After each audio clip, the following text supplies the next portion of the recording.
Malayalam industry box office దగ్గర దూసుకుపోతుంది. 2024 starting నుంచి అత్యధిక విజయాలు సాధించింది. రీసెంట్గా వచ్చిన ప్రేమలు, మంజుమల్ బాయ్స్, ఆడు జీవితం మూవీస్ 100 కోట్ల గ్రాస్ వసూలు చేశాయి. అయితే వీటితో పాటు పుష్ప విలన్ ఫహద్ ఫాజిల్ నటించిన ఆవేశం మూవీ ప్రజెంట్ బాక్సాఫీస్ని షేక్ చేస్తూ 100 కోట్ల వైపు దూసుకుపోతుంది. యాక్షన్ అండ్ కామెడీ జనర్లో వచ్చిన ఈ మూవీని జిత్తు మాధవన్ డైరెక్ట్ చేశారు. ఫహద్ మూవీలో గ్యాంగ్స్టర్ లాగా కనిపిస్తున్నాడు. స్టోరీ లైన్ చూసుకుంటే మూవీలో 3 స్టూడెంట్స్ ఇంజనీరింగ్ కోసం బయట కాలేజీకి వెళ్తారు.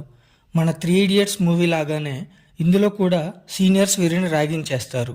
అయితే ఈ స్టూడెంట్స్ సీనియర్ నుండి తప్పించుకోవడం కోసం లోకల్ గ్యాంగ్స్టర్ అయిన మన హీరో ఫహద్ దగ్గరికి వస్తారు. తర్వాత ఏం జరిగిందనేది అసలు కథ. సాధారణంగా గ్యాంగ్స్టర్ అంటే మూవీ చాలా సీరియస్గా ఉంటుందని ఎక్స్పెక్ట్ చేస్తాం.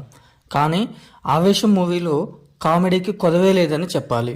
ఫస్ట్ హాఫ్లో ఎక్కువ శాతం కామెడీకి ప్రియారిటీ ఇవ్వడం జరిగింది. సెకండ్ హాఫ్ నుండి మూవీ కొంత సీరియస్గా నడుస్తుంది. కానీ అందులోని సిచ్యువేషన్స్కి తగ్గట్టు కామెడీని మాత్రం డైరెక్టర్ వదలలేదు. స్టోరీ అయితే చాలా యూనిక్ అనే చెప్పాలి. ఫహద్ యాక్టింగ్ గురించి ప్రత్యేకంగా చెప్పనక్కర్లేదు. He is a great actor.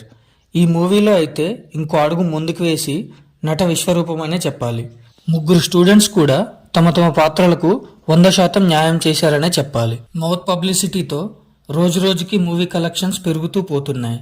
Don't miss the movie. Thank you. Like చేయండి, షేర్ చేయండి, సబ్స్క్రైబ్ చేయండి. Thank you.